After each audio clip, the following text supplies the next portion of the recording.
More than 1,000 delegates are at stake on Tuesday. Democrats and Republicans hold presidential primaries in 5 states: Ohio, Illinois, Missouri, North Carolina, and Florida. After several caucuses this weekend, here is where the races stand. Hillary Clinton is about halfway to the Democratic nomination with more than 1,200 delegates. On the Republican side, Donald Trump is about a third of the way to the nomination, but Ted Cruz is within striking distance. This weekend, more chaos erupted around the Trump campaign, and Dean Reynolds has it covered. You all want peace. This group, is that true or what? We don't want trouble. Donald Trump styled himself as a unifying peacemaker today in Bloomington, Illinois, but when confronted with hecklers, as he regularly is, he took a familiar hard line. All right, get him out of here, please. Get him out.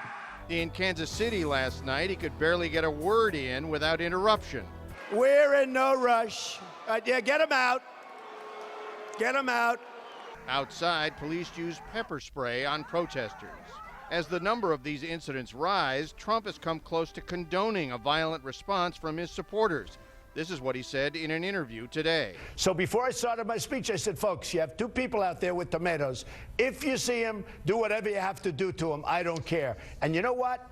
I think I'm totally within my rights to say that. And in another answer, he appeared to double down on a notorious incident at one of his rallies last Wednesday, when one of his supporters sucker punched a demonstrator. The 78-year-old puncher was arrested. It's possible you could help him with legal fees if this man needs it. I've actually instructed my people to look into it, yes. With the rising drama at his rallies, Trump's legal defense fund could expand. Friday night in Chicago, Trump canceled a rally when protesters and supporters clashed.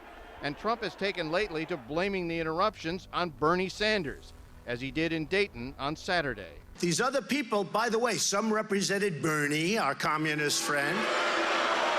Sanders, on Face the Nation, was not amused. He calls me a communist. That's a lie. To suggest that our campaign is telling people to disrupt his campaign is a lie. We don't. Trump also habitually exaggerates the size of his crowds and the reviews of his debate performances. But his loose association with the truth has not slowed him down yet. And Jeff, if the polls are right, he's in for another big win here in Florida on Tuesday. Dean Reynolds, thank you very much.